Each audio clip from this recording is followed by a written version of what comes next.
Acerquémonos, pues, confiadamente al trono de la gracia para alcanzar misericordia y hallar gracia para el oportuno socorro. Así finalizaba el autor de Hebreos el capítulo 4, con esta invitación: acerquémonos, pues, confiadamente al trono de la gracia. Hermanos, los hebreos a los que el autor escribe esta carta corrían peligro al querer ir a ese trono a través del antiguo pacto. Los hebreos no cantaban esta última canción muy a menudo en sus reuniones. Eso de he decidido seguir a Cristo, no vuelvo atrás, no era una de sus canciones, sino que era todo lo contrario. Ellos estaban volviendo atrás porque querían llegar a ese trono de gracia a través del antiguo pacto, el de los rituales, el de las ceremonias y sacrificios. Olvidaban que se llegaba, y aún se llega, gloria a Dios, a través de Jesucristo. Sí, tenían razón en pensar que se llega a través del sacrificio. Tenían toda la razón al pensar que a Dios se llega a través del sacrificio, pero solo a través del sacrificio único, perfecto y final de Jesucristo. Tenían la razón en que a Dios se puede solo llegar a través de un sacrificio, y ese es Jesucristo. Se estaban equivocando de sacrificio. Hermanos, hay un trono de gracia. No es un trono de ira. No es un trono de señalar. No es un trono de castigar. No es un trono de humillar. Es un trono de gracia, lo cual significa favor inmerecido. Y existe, además de ese trono, dice el versículo 16, una invitación generosa de acudir a él. Hermanos, necesitamos todos los días gritar en alta voz: socorro, ayuda, gracia. Cada día debemos levantarnos con la intención de pedirle al Señor gracia. Necesito tu favor para poder vivir esta vida. Los hebreos se complicaron la vida queriendo volver atrás. Los hebreos se estaban complicando la vida. Estos hebreos a los que el autor escribe esta carta se estaban complicando la vida queriendo volver al antiguo pacto, queriendo volver atrás. De ahí, Hebreos capítulo 5, versículos 1 hasta el final del capítulo 14.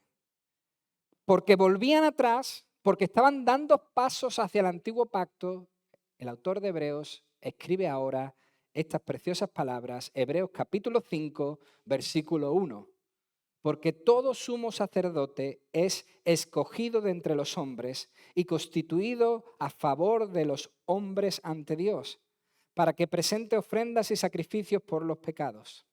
Él puede mostrarse paciente con los ignorantes y extraviados, puesto que él también está rodeado de debilidad, por causa de la cual debe ofrecer por los pecados, tanto por sí mismo como también por el pueblo. Y nadie toma para sí esta honra, sino el que es llamado por Dios, como lo fue Aarón. Por eso, tampoco Cristo se glorificó a sí mismo haciéndose sumo sacerdote, sino que fue Dios quien le llamó y le dijo: tú eres mi hijo, yo te he engendrado hoy. Como también dice en otro lugar, tú eres sacerdote para siempre, según el orden de Melquisedec. Hasta ahí vamos a leer, luego terminaremos el capítulo más adelante. Vamos a pedir que el Señor bendiga este estudio, esta predicación, este sermón. Esto es muy importante, porque lamentablemente hoy también existen cristianos que quieren volver atrás. Y no podemos.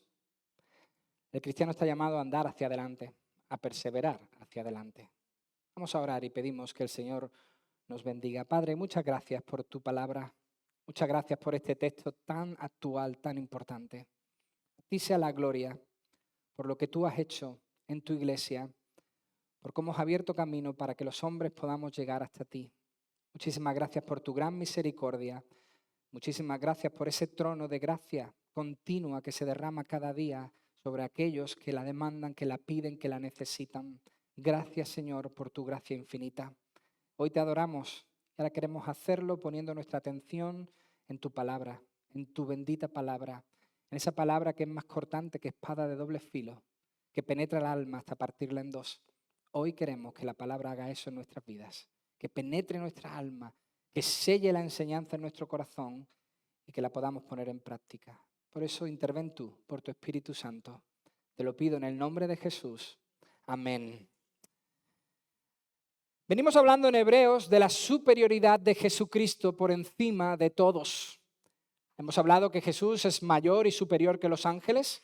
Hemos hablado que Jesús es mayor y superior que Moisés. Y hoy se presenta a Jesús como mayor y como superior a otro personaje del Antiguo Testamento llamado Aarón. Hoy vemos a Jesús como superior a Aarón. Fijaos, en el libro de Levítico, capítulo 15, versículo 31, se presenta un gran dilema. Levíticos, capítulo 15, versículo 31, nos muestra un gran problema para la humanidad. El Señor dice, apartaréis de sus impurezas a los hijos de Israel, a fin de que no mueran a causa de sus impurezas por haber contaminado mi tabernáculo que está en medio de ellos. Fijaos lo que dice el texto tan interesante. Dice que el pecado del pueblo estaba siendo un problema, un grave problema. Dios había liberado a este pueblo, lo había sacado de Egipto y ahora quería relacionarse con él. Pero el pecado estaba siendo un problema. El pecado del pueblo infectaba el tabernáculo. ¿Qué quiere decir eso? Pues es una imagen perfecta y preciosa de cómo corre, si no lo impedimos con la ayuda de Dios, el pecado, como si se infiltrara de los hogares por la ciudad hasta llegar al tabernáculo, al lugar de adoración. Hermanos, Dios, que quería tener una relación con su pueblo lo más parecida a la que tuvo en un principio con Adán y Eva, Dios que quería tener esa relación perfecta con su pueblo, declara que el pecado tenía que ser quitado de en medio. Este es un texto muy importante de Levíticos. Este texto es un texto muy importante en el Antiguo Testamento. Dice el texto que para que el pecado pudiese ser derrotado tenía que ocurrir algo, tenía que ser quitado de en medio. Hermanos, Dios quiere vivir con su creación, pero para eso, para lidiar con ese problema, había que quitar al pecado de en medio. De ahí que Dios mismo establezca una forma, una vía para que el pecado fuese cubierto, para que el pecado fuese quitado. El Señor mismo hace posible que ese pecado pueda ser tapado, borrado, cubierto, opacado, para que el hombre pudiese relacionarse con él. Y eso lo vemos en Levítico capítulo 16. En Levítico capítulo 16, el Señor enseña a Moisés cómo se hace esa expiación. Probablemente muchos habéis oído esa palabra y alguno no lo tiene bien localizado. El problema del pecado aparece, el Señor lo dice en el capítulo 15 de Levíticos y en el 16 el Señor le enseña a Moisés cómo se tenía que lidiar, cómo se tenía que trabajar con ese pecado a través de la expiación. O sea, cómo se purificaba eso que había sido profanado, eso que había sido dañado por el pecado. ¿Cómo se hacía? Dice Levítico 16 que Dios escogería a uno de entre el pueblo. El versículo 1 del capítulo 5 nos lo dice, para que presente ofrendas y sacrificios por los pecados. Se escogería a uno de entre el pueblo para que ofreciera el sacrificio. El propio Dios era quien elegía al sumo sacerdote, al que ofrecería ese sacrificio. El caso de Aarón fue único en el sentido de que fue nominado especialmente y específicamente por Dios. Después de Aarón, después de la descendencia de Aarón, todos vendrían por el linaje, por la orden de los levitas, por el linaje de Aarón. Pero a él lo escogió específicamente, así le señaló el Señor en Levíticos capítulo 8. El sumo sacerdote, dice que para poder lidiar con el pecado tenía que ofrecer un sacrificio. ¿Cómo se hacía? Pues se traían 2 machos cabríos al tabernáculo. 2 machos cabríos se traían al tabernáculo. A uno, el sumo sacerdote lo debía agarrar por la cornamenta. Y mientras tenía ese macho cabrío agarrado por la cornamenta, debía pedir perdón por sí mismo y por su familia, y también perdón por el resto del pueblo. Luego, a este primer macho cabrío lo tomaban, lo sacaban fuera y lo llevaban al desierto. Esta es una imagen preciosa. Es una imagen que demuestra que el pecado debía ser llevado fuera de la ciudad, que el pecado debía desaparecer de su entorno, que el pecado no podía estar entre ellos. Por lo tanto, ese animal representaba la limpieza del pecado que se marchaba del pueblo. El otro macho cabrío era ofrecido en sacrificio y con la sangre se rociaba el altar y el tabernáculo para limpiarlo de impurezas. Con uno oraban, pedían perdón, lo dejaban escapar, al segundo lo sacrificaban y con su sangre rociaban el altar y el tabernáculo. El hecho de que tuviese el sacerdote que ofrecer sacrificio por sí mismo y por su familia demostraba su debilidad. Demostraba que él también era pecador, que no estaba por encima de nadie. Si el pueblo necesitaba compasión y pedir perdón, el sacerdote también. El sumo sacerdote también debía pedir perdón por él y por su familia. Esto le permitía no solo estar limpio de pecado, sino también tratar compasivamente a las personas, que es lo que dice el versículo 2 y el versículo 3. Eso le permitía al sumo sacerdote ver a todos los demás como iguales, no como superior, no como estando por encima, no como ser alguien especial diferente al resto, no, sino como un igual. Hermanos, todo esto que estoy contando, dice Levíticos 16, se hacía dentro de un ritual repleto de pasos como lavarse con agua en diferentes periodos, vestirse para cada ocasión con la ropa específica, normalmente ropa de lino, hacerlo en el orden adecuado, paso por paso, y utilizar la sangre para los propósitos estimados. No se podía hacer lo que uno quisiera con la sangre. Nada debía hacerse en desorden. Todo debía hacerse con un orden adecuado para que así el pecado fuera, aunque sea de manera temporal, cubierto ante los ojos de Dios y Dios pudiese relacionarse con su pueblo. ¿Veis todo este ritual?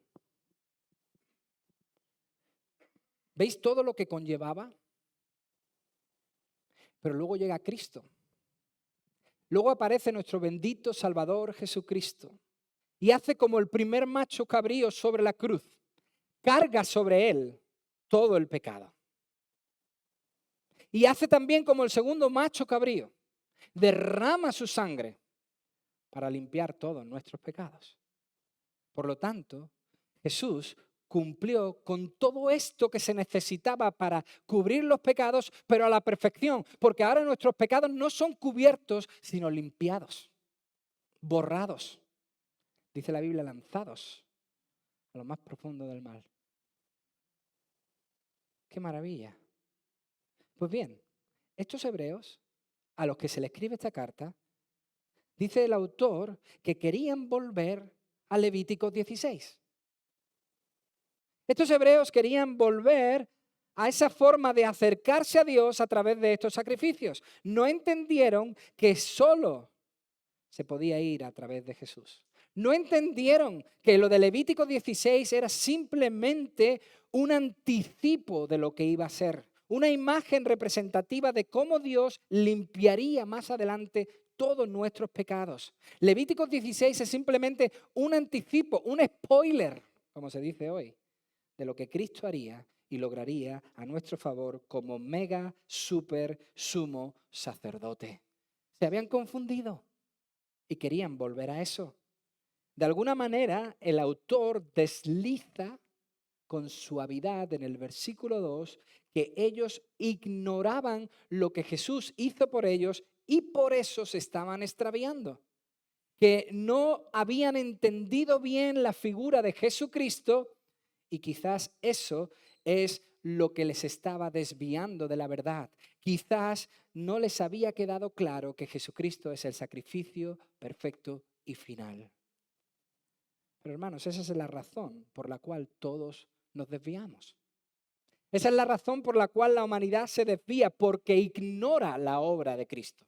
Esa es la razón por la cual la humanidad se desvía, porque ignora a la persona de Jesucristo, porque no conoce bien a Jesucristo, porque no conoce bien lo que Jesucristo hizo a su favor. Pero esto no solamente le ocurre a aquellos que no creen, lamentablemente también les ocurre a los creyentes. Aquellos creyentes que no conocen bien a su Señor, que no conocen bien lo que Él hizo, que no conocen bien su obra a nuestro favor, también corren el peligro de ignorarlo y desviarse como resultado. Si os dais cuenta, el autor una y otra vez en esta carta va a recordarles la superioridad de Cristo para que no fuesen necios y abandonaran. Y no me malinterpretéis, Aarón no fue un cualquiera. Aarón no fue una mala elección de Dios, porque Dios no se equivoca. Todo lo que Dios hace es perfecto. Todo lo que Dios hace es correcto. Dios no se equivocó eligiendo a Aarón. Pero ante la tentación, como cualquier hombre, Aarón cayó.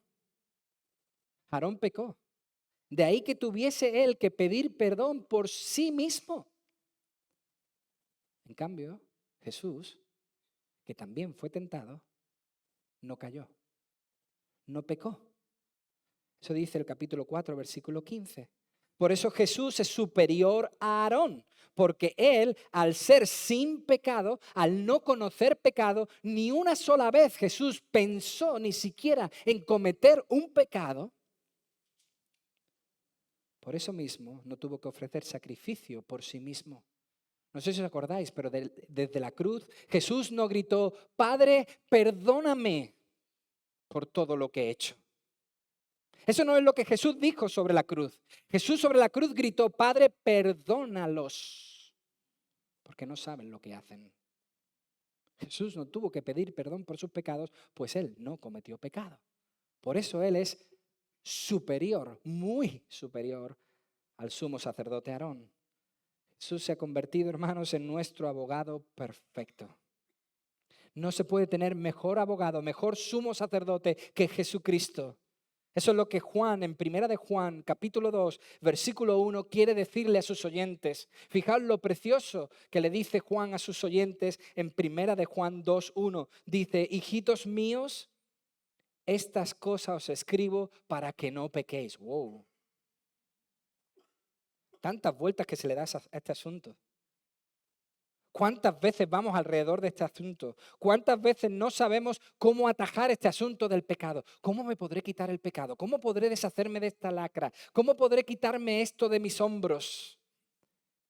Y Juan dice aquí en Primera de Juan, capítulo 2, versículo 1, estas cosas os escribo para que no pequéis. Hermano, mi hermana, ¿tú quieres dejar de pecar? Lee, entiende, busca. Esto se ha escrito para que no pequéis. Pero, como es inevitable que mientras vivamos en este cuerpo y en este mundo, pequemos, el Señor dice, pero si alguno ha pecado, si alguno ha pecado, abogado tenemos para con el Padre. ¿A quién? A Jesucristo, el justo. El que no cometió ni un error, el que no cometió pecado, el que es sin pecado. Si alguno ha pecado, abogado tenemos para con el Padre, a Jesucristo el justo. Los versículos 4 al 6 nos dicen que Aarón no eligió su oficio tampoco. Él no dijo como Isaías, heme aquí, envíame a mí. Eso no dijo Aarón. Tampoco Jesús. Ambos fueron comisionados, ambos fueron llamados, enviados por Dios Padre, pero ambos son de diferente orden. ¿Os habéis dado cuenta? Versículo 6. Aarón y Jesús son de diferente orden. Para el que no entienda esto de la orden, aquí en España es muy conocido las diferentes órdenes que hay, ¿verdad? Órdenes marianas, órdenes jesuitas, diferentes órdenes. Jesús y Aarón son de diferente orden, ¿os habéis dado cuenta?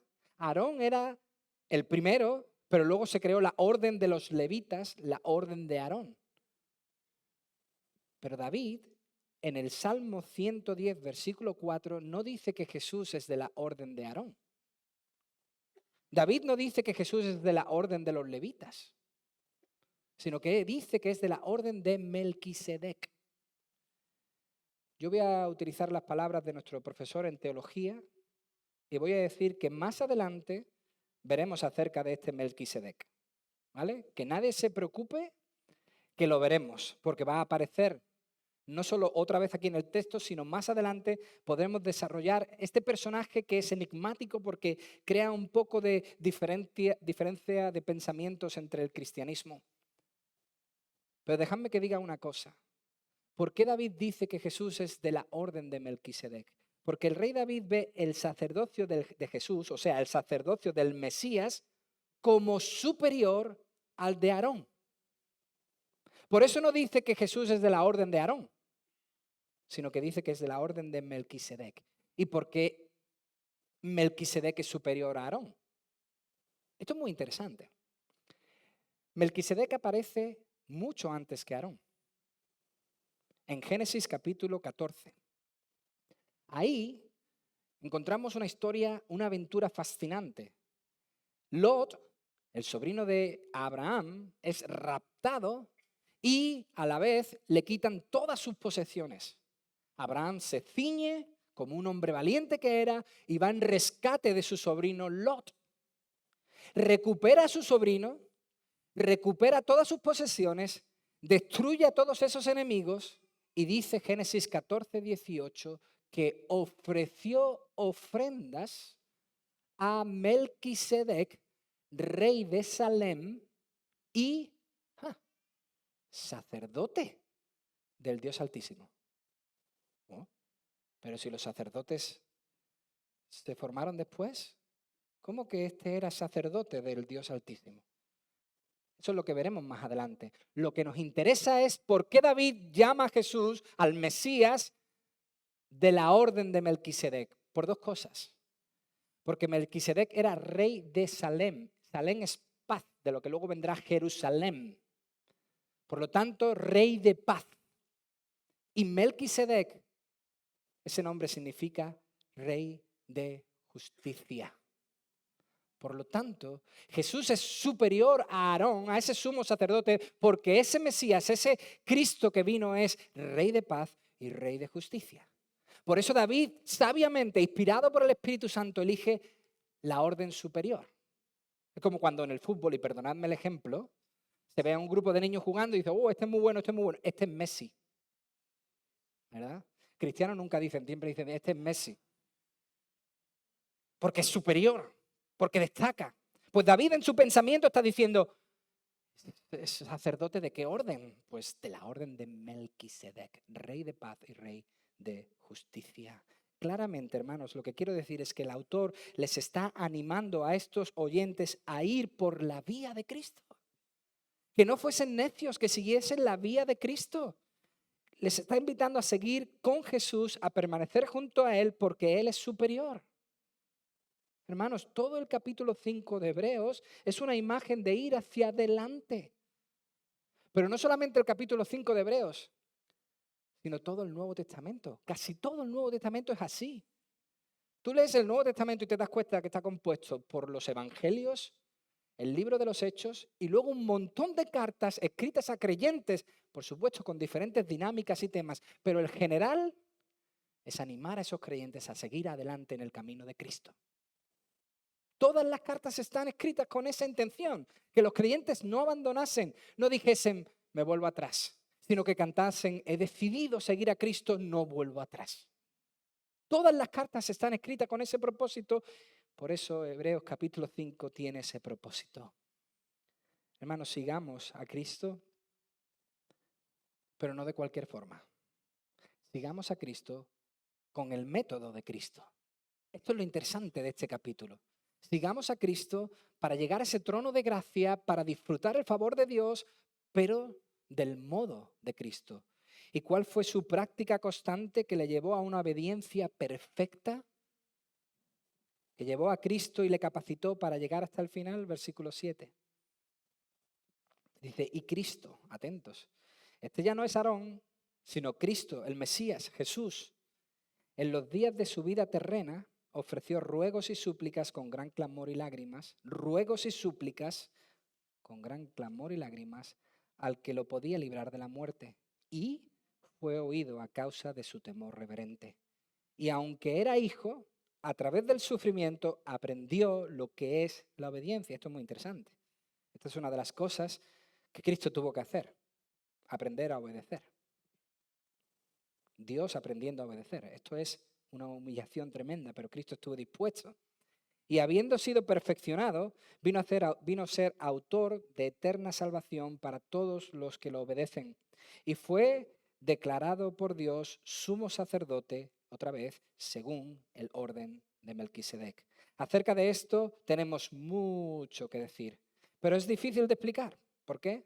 Por cuanto os habéis hecho tardos para oír. Debiendo ser ya maestros después de tanto tiempo, tenéis necesidad de que se os vuelva a enseñar cuáles son los primeros rudimentos de las palabras de Dios, y habéis llegado a ser tales que tenéis necesidad de leche y no de alimento sólido. Y todo aquel que practica de la leche es inexperto en la palabra de justicia porque es niño.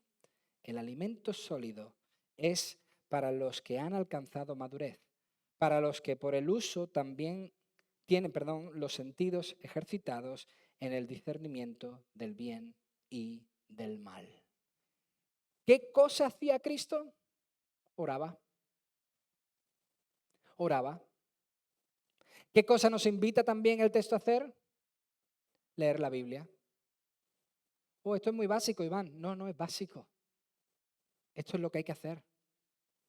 Esto es esencial en la vida del creyente. Orar y leer la Biblia. O sea, buscar una enseñanza sólida para nuestra vida. Fijaos, dice el versículo 7 que Cristo, mientras estaba en su vida terrena, esta frase es un poco difícil de entender, lo que quiere decir es que Cristo, mientras estuvo vivo en la carne, o sea, mientras fue de carne y hueso, cuando fue tentado y probado como hombre, oró. Lo cual no solo ocurrió en el desierto. Jesús no solo fue probado y tentado en el desierto y luego más tarde en el Getsemaní.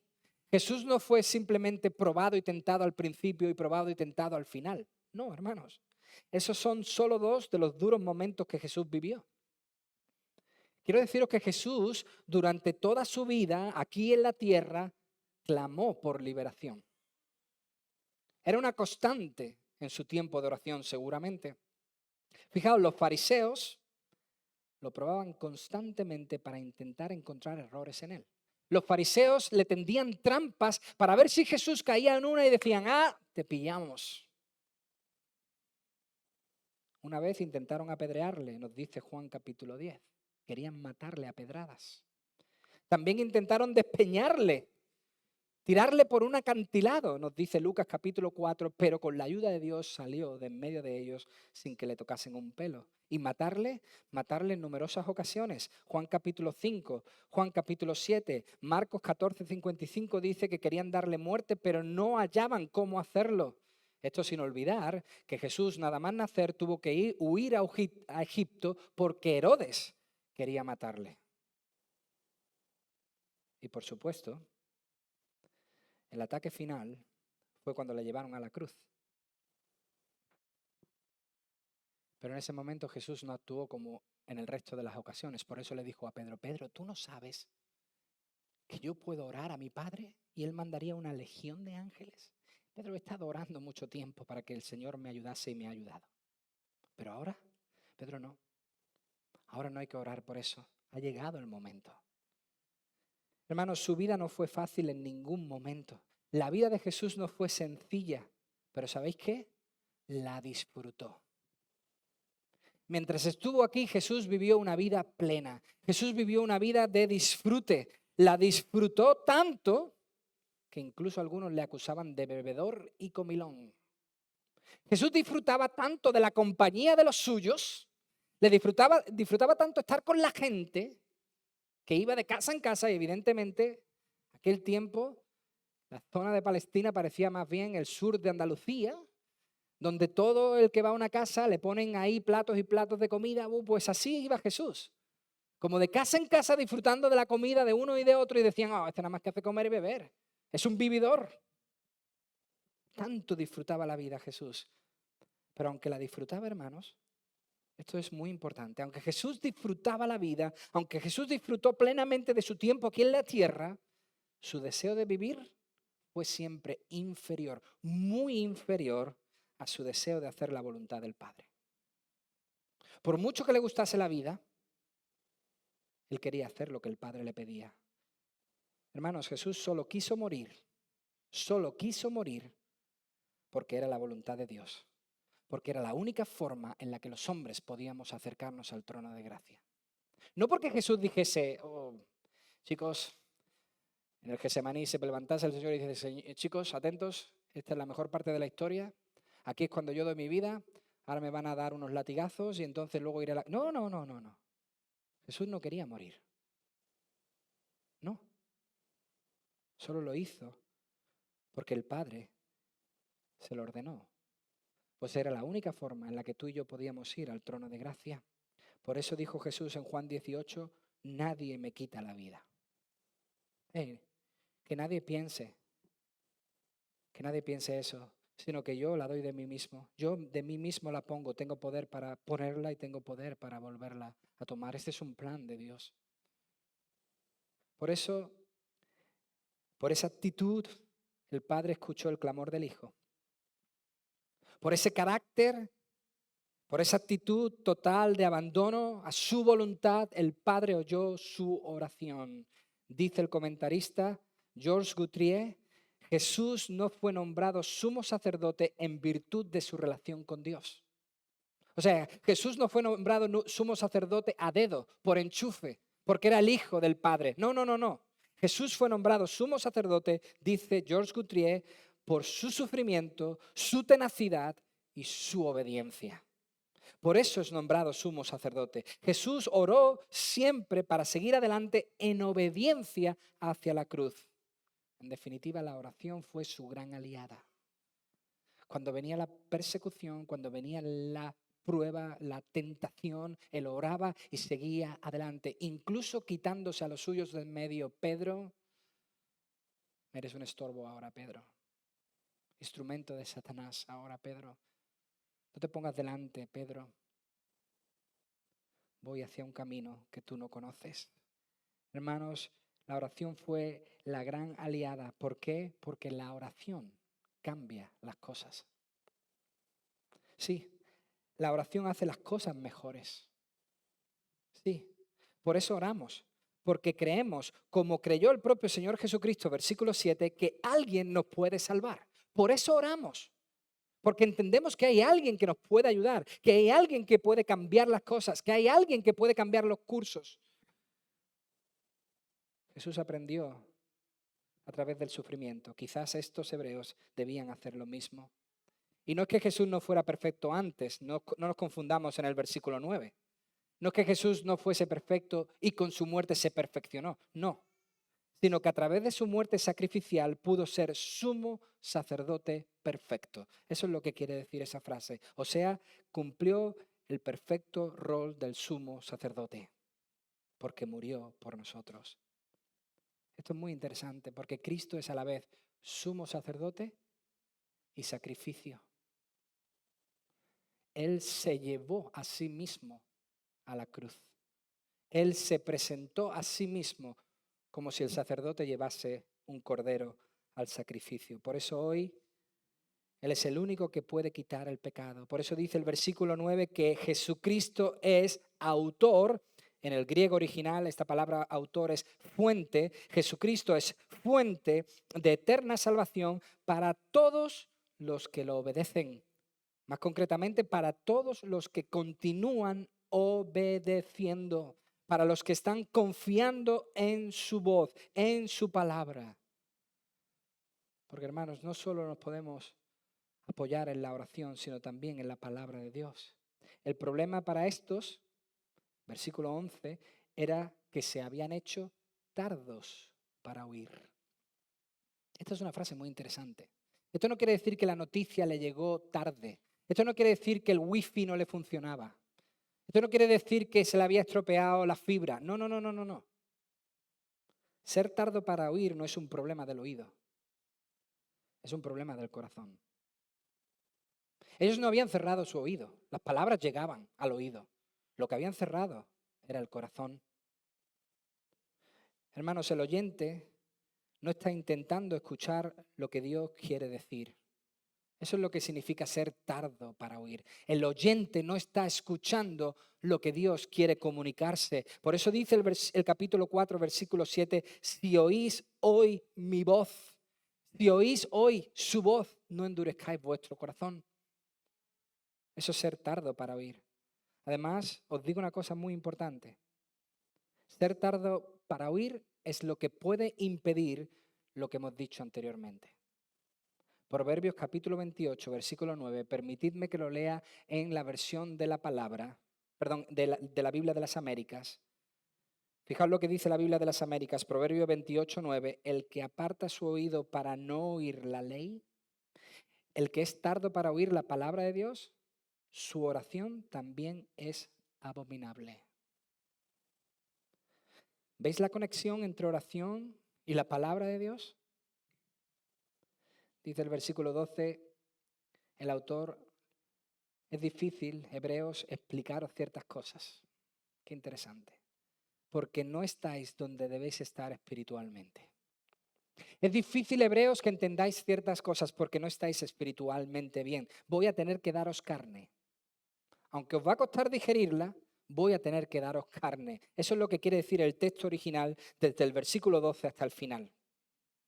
En el original se desprende que lo que quiere hacer el autor es darle carne, porque no estaban avanzando. Y esto es muy interesante porque muchas veces pensamos que cuando un creyente de años se ha atascado en la fe, se ha apartado por un tiempo, entonces lo que hay que volver es a rescatarle poquito a poco, a volver a darle leche, a mascarle un poco la enseñanza, a intentar bajar un poco el nivel y a volver a darle papilla. No, eso no es lo que vemos aquí. Aquí el autor prefería darles carne. El autor prefería darle alimento sólido. ¿Por qué? Porque quería desafiarles a crecer. Pero eso no lo hace simplemente el autor de Hebreos, eso lo hace cualquier persona. Mis hijos ya no están estudiando lo que estudiaban antes. Ahora en sus colegios son desafiados con nueva información, con nuevos contenidos, con cosas difíciles que no conocen, pero para desarrollar su mente. Los chicos universitarios no están leyendo el Micho. Aquí solo lo ha entendido el que ha ido a EGB, ¿verdad? María, que ha ido a EGB, me ha entendido perfectamente. Los universitarios no están leyendo mi mamú. Mi mamá me mima, como aprendíamos con el Micho. A los universitarios se les pone por delante un material que desafía su pensamiento. Y no solo ocurre con lo académico, también en lo deportivo. Mi hija Sofía, que hace patinaje, hace 3 años había que llevarla entre 2 personas para que se moviese por la pista. Hoy es un rayo que pasa conos como si no existiesen. ¡Fum, fum, fum, fum, fum! Porque ha sido desafiada a aprender, a crecer. Se ha caído muchas veces, pero más alto le han puesto el listón. Es así, hermanos. A estos había que ponerles ante sus ojos grandes verdades bíblicas para hacerles crecer. Desconocían a Cristo, no entendían bien la Biblia, no entendían la unión entre el Antiguo y el Nuevo Testamento, no entendían que el Antiguo Testamento apuntaba a Jesucristo. Por eso había que darle comida. Mis queridos hermanos, la gente no crece poniéndoselo fácil. Yo creo que hoy llevo más de 40 minutos hablando. La gente no crece si le das un sermón de 5 minutos. No. Las iglesias que dan un evangelio aguado, batido, mascado, lamentablemente no perduran en el tiempo. Es el alimento sólido lo que nutre y hace crecer al creyente. Es el alimento sólido lo que hace que el creyente pueda perseverar, animarse a seguir hacia adelante hasta el fin. Por eso dice Hebreos que para seguir adelante, oración ferviente. Oración ferviente. Hermanos, la oración es vital, es de ayuda tremenda, pues el propio Jesús la utilizó para ir hacia adelante en obediencia y sometimiento. Fijaos qué interesante, Jesús oró para recibir ayuda y la recibió. ¿Por qué no hacemos nosotros lo mismo? ¿Por qué no simplemente hacemos lo que hizo Jesús? Jesús oró en tiempo de prueba y dificultad y recibió ayuda. ¿Por qué no hacemos nosotros lo mismo? Hermano, confía que la oración cambia las cosas, que la oración las mejora. Si no, ¿para qué oramos? Explicarme el sentido de la oración. ¿Para qué oramos? ¿Por qué oramos por una persona enferma si no creemos que cambie el Señor su enfermedad? Y entendedme bien, lo poderoso no es nuestras oraciones. Lo poderoso es lo que Dios hace. El poder está en el Señor, no en nosotros, no en nuestras oraciones. No son fórmulas mágicas. Entendedme bien. Pero es importante que oremos, como lo hizo Jesús, si necesitamos ayuda. Y por supuesto, necesitamos enseñanza sólida, entender bien la enseñanza, digerirla. Que no nos asuste los desafíos bíblicos. Que no nos asuste Hebreos capítulo 5 y digamos, esto es demasiado para mí. No, debemos verlo como una oportunidad de crecer. Hermanos, olvidemos eso de querer siempre lo sencillo. Olvidémonos de eso, demos pasos de madurez. Queremos el devocional sencillo, el pan diario, 30 segundos de lectura y 30 segundos de oración. Listo. Queremos la iglesia sencilla, YouTube. Yo me quedo en mi casa. Perdonadme a aquellos que estéis viendo por YouTube.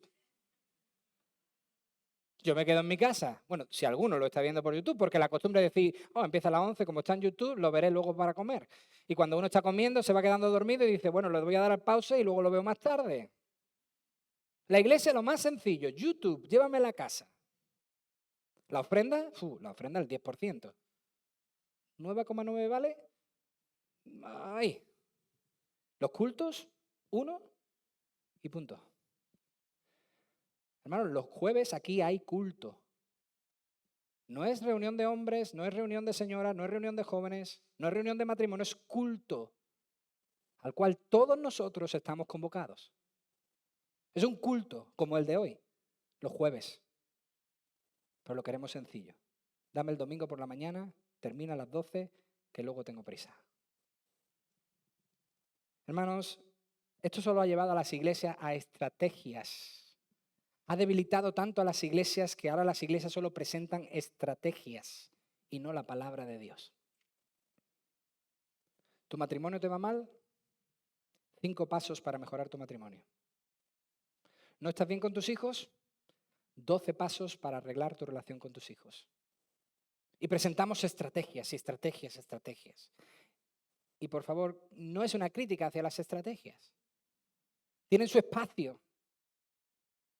Pero ese espacio no puede ser por encima del alimento sólido. No puede ser. Hebreos 13:9 dice, Hebreos 13:9, no os dejéis llevar de doctrinas diversas y extrañas. Es mejor afirmar el corazón con la gracia que con los alimentos que nunca aprovecharon a los que se han ocupado de ellos. Es mejor llenar nuestro espíritu con la gracia que con las estrategias. Tienen su espacio, fortalecen la gracia, pero no la sustituyen. Hermanos, conocer la Biblia no es una opción, es una necesidad. Orar no es una opción, es una necesidad. Hay que ejercitar nuestra mente en lo espiritual. ¿Sabéis por qué? Porque luego ahí está la batalla, aquí está la lucha. Y llega a nuestra mente un pensamiento que nos dice, por ejemplo, que al trono de gracia se puede llegar a través del esfuerzo, a través de las obras, y nos lo creemos. Porque nuestra mente no está ejercitada en lo espiritual. Por eso, mis hermanos, ¿cómo recibimos la gracia prometida del capítulo 4, versículo 16? Existe un trono de gracia que necesitamos. ¿Cómo la recibimos?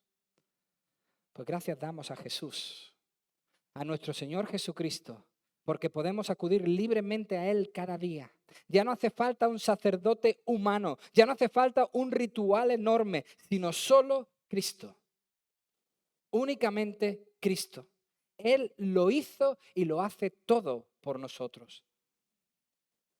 Lamentablemente la tendencia de la carne es abandonar el camino de Cristo e intentar crear el nuestro. Pero nosotros necesitamos seguir perseverando como lo hizo Jesús. ¿Cómo? Con la ayuda de la oración ferviente y de la palabra sólida. Si esto está en nosotros, la oración ferviente y una enseñanza sólida, el Señor ha prometido que no dejará que nuestra fe decaiga. Si nosotros continuamos en el camino que Dios ha preparado por nosotros, podremos llegar hasta el fin, aún y a pesar de cualquier adversidad, porque Cristo llegó al final. Y por eso dijo sobre la cruz, consumado es. Lo he hecho como me dijiste.